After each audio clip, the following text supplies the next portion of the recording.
Okay, welcome back. So today we're going to be working on this little bugger. This is an imported CBR 600 from 2006.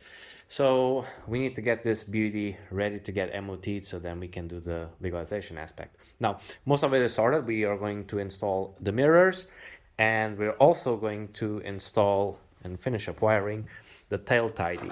So this is one of those all integrated turn signals and stop lights and running lights. And then we're going to be installing also these little buggers here, which are the license plate lights. Now, in the country where this bike came from, you could actually have the tail light with integrated turn signals. Here in UK, it's a bit of a hit and miss. It depends on the person who's doing the MOT, because the builder's code and the specs say that the turn signals have to be at least 18 millimeters apart from each other.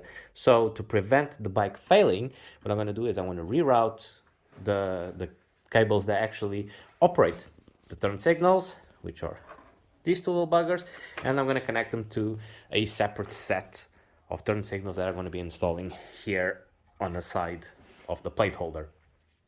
And then it's just putting all the side panels out, thread locker on these brand new pegs so they don't come out when they're vibrating, and that's pretty much it. So let's get to it.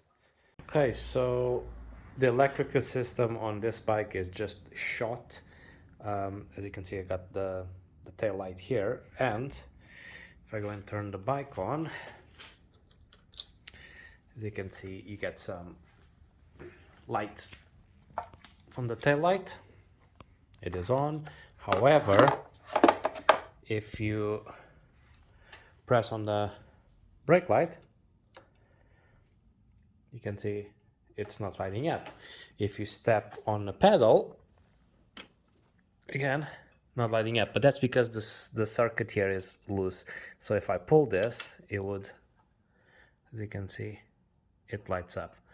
So it means that it is actually not the lights, it's the switch. And the switch is set behind this piece. So you press on the lever and this entire black bit presses against a little pivot here. Let's see if I can get it done here. And that's what makes the contact for the light. And as we saw with the ignition button that wasn't turning on the light, most likely it's going to be the same thing. So we're going to take this off and we're going to clean it. A few moments later.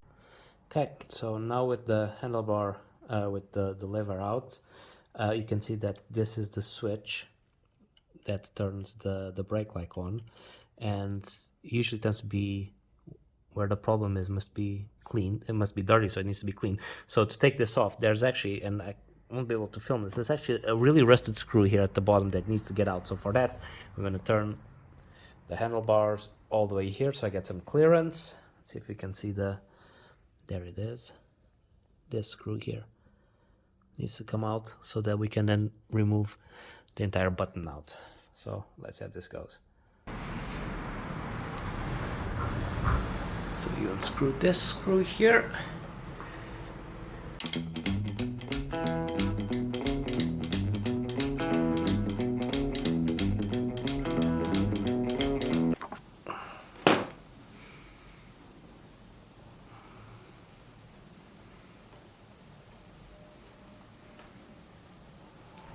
And here's a little bugger.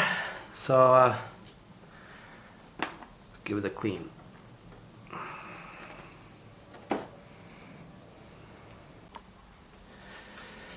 Okay, and here is the box it's open. As you can see, this is just absolutely manky. So this will need a proper clean, or if we can't clean this properly, just replace it. As you can see, the contact area here, when it cuts contact, see, it's just fully rusted. But yeah, so let's give it a clean and see how this goes. Again, we're going to be using our electrical contact cleaners. A few moments later. So it's still pretty dirty. And in this case, it's going to be worth replacing the entire switch instead of going through all the hard work of disassembling, reassembling it, and then this is, once it fits in, it's never going to like be insulated against the elements as you expect. So I think we're just going to go straight up and replace this switch.